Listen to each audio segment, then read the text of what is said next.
রমজান মাসে কোন একটি আমল করে, এই একটি আমলের বিনিময়ে তাকে আল্লাহ রাব্বুল আলামিন 70 থেকে 700 পরিমাণ নেকি দিয়ে ভরপুর করে দেন। সুবহানাল্লাহ।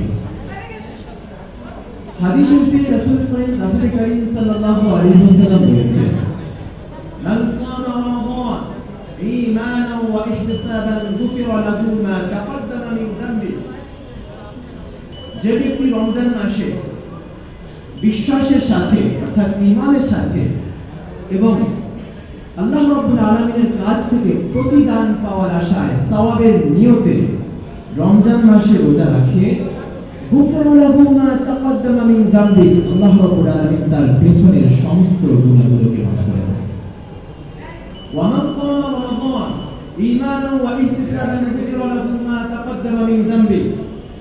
যে ব্যক্তি রমজান মাসে ঈমানের সাথে বিশ্বাসের সাথে আল্লাহ তাআলার কাছ থেকে প্রতিদান পাওয়ার আশায় কিয়াম করে, অর্থাৎ রাতে নামাজ আদায় করে, তারাবির সালাত আদায় করে, কিয়ামুল লাইল করে, তাহাজ্জুদের নামাজ পড়ে, আল্লাহ রাব্বুল আলামিন তার পেছনের গুনাহগুলোকে ক্ষমা করে দেন।